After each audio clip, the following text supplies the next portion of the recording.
agakagwawo agwawo kufa okwa Jacob Oulanyah ono ye Sipiika owa Palamenti abadde agitwala yalondebwa mu kisanja kino mu Palamenti ye 11 ngadda mu bigere bya Rebecca alitwala kadaga amawulire dakiika ntono awezize kikakasiddwa nti nno Jacob Oulanyah mukama katonda amujjuludde mbulamu obwensi mu kibuga mu ggwanga erya America gye yaddusibwa okusobola okuba nti nate afuna obujjanjabi obusingawo. N'olwekyo mu kaseera kano njagala okutegeeza nti ekyo kimaze okuba nga kikakasibwa nti Sipiika wa Palamenti ene 11 Jacob Oulanyah mukama katonda amujjuludde mu bulamu obwensi. Tusaasira nnyo abooluganda, tusaasira nnyo Palamenti eye 11 gy'abadde yakolanga Sipiika, tusaasira nnyo abantu abamusindika mu lukiiko lw'eggwanga olukulu eri aba Omoro County oba essaza lye Omoro mu district ye Omoro mu kitundu ekya Acholi sub-region mambuka ganyaffe Uganda. Tubasaasira nnyo ate tusaasira nnyo n'abafamire ye ababadde bagenda maaso n'okuba nga balabirirwa Jacob Oulanyah. Ono nno okutegezaako katono nnyo yazaalibwa ng'ennaku z'omwezi 23 omwezi ogwokusatu mu 1965 n'afa nga 2 ogwokusatu 2022 kitegeeza nti emyaka si gya 57 egyo abadde abulayo emyaka abadde abulayo ennaku ntono nnyo atuuke ku mazaalibwa ge ennaku 2 zokka atuuke ku mazaalibwa ge ag'emyaka 57 ate abadde abulayo emyaka 3 gyokka akunule emyaka 6 egy'obukulu. Bwe yali nga azaaliddwa okusoma yagenda maaso n'okuba nga asoma nga kitaawe Nathaniel Lokoli ne nnyina Karen Atwoni bamaze okuba nga bamuzaala. Bw'atyo yagenderawo ku St Joseph College n'asobola okuba nga asoma n'avayo ne yegatta ku Dr. Obote College Boroboro ate eyo gye yava ne yegatta ku Korolo Senior Secondary School n'amala senior ey'okuna oba O level ate bw'atyo ne senior ey'omukaaga mu lufuutifuuti gye bayita A level. Olwo mu 1988 n'agenda ku University e Makerere okusobola okuba nga ate akuguka mu by'obulimi. Bw'atyo n'asobola okuba nga abifunamu ebbaluwa ate mu mwaka gw'ol1991 n'agenda maaso n'okuba nti nno ate ayongera okuba nga asoma. Bw'atyo era yasoma amateeka n'agagatta ku bukugu mu by'obulimi ky'oyinza okuyita agricultural economist n'agattako amateeka ku ssettendekero e Makerere ate bwe yagamala bw'atyo n'agenda ku ttendekero erikakasa bannamateeka erya Law Development Center gye yasobola okuba nga ate yafuna diploma. Kitegeeza nti nno ono munnamateeka omutendeke okusobola okuba nga ate ng'emirimu bw'abadde agitambuza. Bw'atyo yeeyongerayo n'akuguka mu by'amateeka gye yava ate n'ayingira ensonga ez'obukulembeze oluvannyuma lw'okuyita empapula eza Law Development Center. Bw'atyo n'atandika okuba nti nate agenda maaso n'ebyensoma. Ono nno yasalawo okuyingira ebyobufuzi bwana Oulanyah era bw'atyo n'asobola okuba nti eri bazadde be baali bawagizi nnyo aba Uganda People's Congress UPC ne Dr. Apollo Milton Opeto Obote wabula ye bwe yalaba nga ensi yeeyongedde okuba nti nno ekyuse n'ebyobufuzi n'asalawo abizannyire mu kibiina ekya National Resistance Movement kye yalowooza nti nno ate kyali kya mulembe nnyo. Ajjukirwa nnyo mu kwetaba mu nteeseganya wakati w'abayeekera aba Lord Resistance Army abakulemberwa Joseph Kony ate ne gavumenti eya Uganda yaliwo nga mediator okusobola okuba nti nno emirembe gikomawo mu bitundu ebyo ebyamambuka ga Uganda. Kony gye yali asinze okwerisiza ennyo enkuuli ng'asala abantu emimwa n'ebikola ebirala eby'effujjo bye yabakolangako. Ono nno yasalawo okuba nti nate ayingira ebyobufuzi nga bwe nkutegeezezza era n'alondebwa okuba nga akiikirira abantu ba Omoro essaza lye Omoro mu district ey'eggulu mu Palamenti ey'omwenda yagira ku kaada eya National Resistance Movement era we yayingira mu Palamenti eyo mu mwaka gwa 2011 ye Palamenti ey'omwenda n'alondebwa okuba omumyuka ow'omukubiriza w'olukiiko lw'eggwanga olukulu yali Rebecca alitwala kadaga Jacob Oulanyah n'asobola okuba nti nate alondebwa okuba nga mumyuka. Ono yaddamu n'asobola okuba nti nate yalondebwa ennaku z'omwezi 19 omwezi ogwokutaano omwaka 2016 n'addamu n'alondebwa ku kifo kye kimu ekyokumyuka Rebecca alitwala Kadaga ng'omukubiriza wa Palamenti. Era ono tumujjukira yafuna obululu 300 bw'atyo n'awangula Muhammad Nsereko. Ono ye mubaka mu lukiiko lw'eggwanga olukulu ow'amasekkati ga Kampala oba Kampala Central. Jacob Oulanyah yafuna obululu 300 ate Muhammad Nsereko n'afuna obululu bwali 15. Era bw'atyo ne kikakasibwa nti Noli yali amaze okubanga ate awangula. Yeeyongerayo n'okuba nti nate yatambuza ebyobufuzi era ennaku z'omwezi zaali 24 omwezi ogwokutaano omwaka 2021 omukolo gwe neetabako ku kisaawe e Kololo.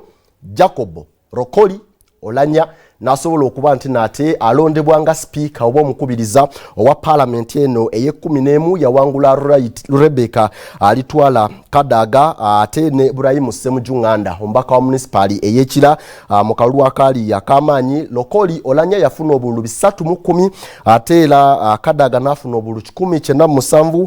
Ibrahim Ssemujunganda n'asobola okuba nga ate afuna obululu bwali 15 bwokka. Bw'atyo Jacob Oulanyah bwaze atambuza emirimu wabula nga akaseera katambudde mu Palamenti eno eye-11 embeera y'obulamu bwe yatandika okuba nti nate eyonooneka. Bw'atyo yagendako era ebweru eyo n'asobola okuba nti yajjanjabibwa naye n'akomawo addemu akole emirimu gye bulungi nnyo. Wabula ate akaseera waayita mpaawe kaaga n'asobola okuba nti nno ate addizibwayo mu ggwanga eryo erya Amerika okusobola okuba nti nno agenda maaso n'okuba nga ajjanjabwa. Ate bangi babadde bamulinze okudda, bangi babadde bamulinamu essuubi okuviira ddala ku Palamenti gy'abadde akubiriza gattako ab'eŋŋanda ze bonna babadde agenda maaso n'okuba nti nno ate alabirira bonna babadde bamulinamu essuubi. Munnamateeka, munnabyabufuzi ate era omulimi nakinku olw'ensonga nti n'obulimi yabukugukamu. Naye mu kaseera kano kikakasiddwa nti nno ono amaze okuba nti nno akkirira ku lukuusi yetagenda badda ew'omutaka Senkaaba gye weebakira eringi ne bakubika essaamusaamu mawulire ga nnaku nnyo. Mu sabbiiti eyo eno gye tukuba amabega Palamenti ensonga zaali nnyingi nnyo ezaali ez'okuteesaako. Wabula omumyuka wa Jacob Oulanyah ye Anita Among n'ategeeza ababaka ba Palamenti nga olutuula lw'olunaku olwo bwe lwali luyina okufundikira nga lwakatuulako ebbanga lya ssaawa emu yokka. Era ng'ono yali kyali kitegeerekeka nti nno yali afunye olugenda mu ggwanga erya Amerika okusobola okuba nti nate alambula ku mukama we eyo gye yali yaddusibwa. N'agenda ne Norbert Mao ono ye ssenkagale wa Democratic Party ne Ssaabalamuzi wa Uganda Alphonse Owiny Dollo gattako abamu ku b'eŋŋanda eza Jacob Oulanyah okusobola okuba nga ate bagenda okuba nti nno balambula ku mukulu ono n'okwongera oba oli awo okumuzzaamu amaanyi. Era ebigambo byabadde bingi nnyo ku social media awo ne tulaba abantu ab'enjawulo nga bavaayo okuvumirira n'okusinga abantu abadde batandise okumubika nga tannafa. Twalabye ku Norbert Mao ne tulaba Kyagulanyi Ssentamu Robert President wa National Unity Platform nga bagenda maaso n'okuba nti nate basindika essaala zaabwe eri Sipiika Jacob Oulanyah mu ngeri eyo. Ate n'abantu abalala twalabye ne Kamalabyonna wa Buganda ow'omumbuga Charles Peter Mayiga ng'asindika essaala bannaddiini n'abantu ab'enjawulo bonna bannabyabufuzi abakulembeze mu nzikiriza abakulembeze b'ennono mu bitundu ebyo ebyakyoli Jacob Oulanyah gy'abadde ava ate n'abantu ssekinnoomu. Ekirala ky'otasobola kwerabira ku Jacob Rokoli Oulanyah Palamenti eno eye-11 ne Palamenti bwe yali nga ye mumyuka w'omukubiriza w'olukiiko lw'eggwanga ebintu bingi obuwanguzi bwatuuseeko. Tujjukira nga asiimibwa ebitongole eby'enjawulo olw'okuba nti nno yayolesa obukulembeze obumu ku obwo bukyasinze okuba obulungi. Abadde engeri gy'akubirizaamu Palamenti nga bangi bakkiriza nti ddala abadde agwanidde. Era tujjukira n'olutalo olusembyeyo abantu nga Ibrahim Ssemujunganda yasobola okuba nga atuzaayo emabega lwe yafuna obutakkanya ne Jacob Oulanyah. Oba oli awo yali ayogera ku nsonga eza Zaake Francis Zaake ebyo ebyabaddewo ne Deputy Speaker ng'agamba nti singa Jacob Oulanyah oba oli awo gwe baali batuusizaako embeera eyo ng'amwogerako engeri gye yali badde akwata ebintu. Ababaka ba Palamenti abasinga babadde bamwogerako kimu olw'okuba nti ensonga nnyingi abadde azikwata mu mbeera ey'ekisajja kikulu, embeera ey'obugunjufu, embeera ey'obwetowaze n'okwongera okulaga obukulembeze oboolyawo bw'abadde alina n'ensonga endala nnyingi ezibadde zimwogerwako. N'olwekyo tusaasira nnyo eggwanga okutwalira awamu, tusaasira ab'eŋŋanda, tusaasira famire yonna, mukyala we, abaana n'abantu bonna babadde alabirira. Kyensobola okugamba nti kwongera kumuteeka mu ssaala asobole okuba nga ate awummula mirembe, asobole okuba nga omwoyo gwe malayika zigwaniriza mu kitiibwa, ate na bonna be yasobya, byonna bye yabasobya tubyerabire era tubimusonyiwe nga tannaba kuba nti naagalamizibwa mu nnyumba ye ey'olubeerera, wabula twongere kumusabira kubanga abakkiririza mu Eklezia Katolika n'abakkiririza mu Katonda tukkiriza nti nno olugendo lw'obulamu luggwawo nga okkiridde ku lukuusi. N'olwekyo kiba kya buvunaanyizibwa nnyo okusonyiwa oyo yenna kasita aba nga akusobezza, kasita akkirira bw'ati oba olina kumusabira ate ekitangaalo eky'olubeerera kimwakire era atebenkere mirembe. Tukyalindirira enteekateeka ez'enjawulo mu butongole gavumenti zenaasobola okuba nga evaayo nazo ez'okuba nti nno Jacob Oulanyah aziikibwa mu nnyumba ye ey'olubeerera, ate era tukyalinda okulaba biki Palamenti byenaaba efulumizza mu ngeri eyo oba engeri endala yonna.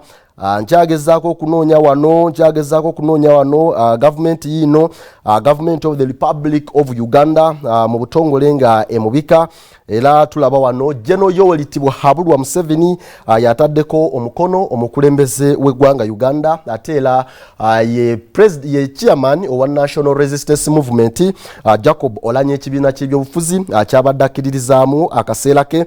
President mu butongole nga amubika kimaze ekiwandiiko okuba nga kifuluma era ng'ategeeza nti nno amawulire agafunye ku ssaawa 4 n'ekitundu ez'okumakya bwe watyo okuba nti nno Jacob Oulanyah abadde avudde mu bulamu obw'ensi. Asaasidde nnyo abooluganda n'eggwanga lyonna okutwalira wamu ababaka ba Palamenti babadde akubiriza Jacob Oulanyah, abooluganda babadde atambula nabo Jacob Oulanyah ko emikwano n'eggwanga lyonna okutwalira awamu era ne Ssemazinga wa Africa olw'ensonga nti omuntu ono gwe tubika akaseera kano muntu munene nnyo mu ggwanga era bw'oba otambulidde ku ssemateeka nga bw'alambika tasukka mu bantu abataano betukkiriza nti nno bebaba batwala eggwanga mu maaso.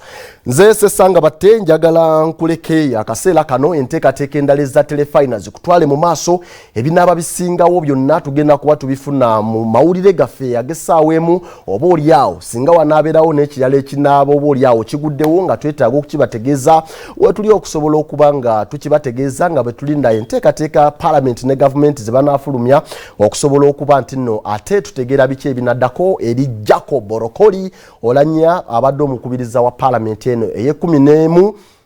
Tusaasidde nnyo abooluganda tusabe omwoyo gwe Katonda agulamuze kisa.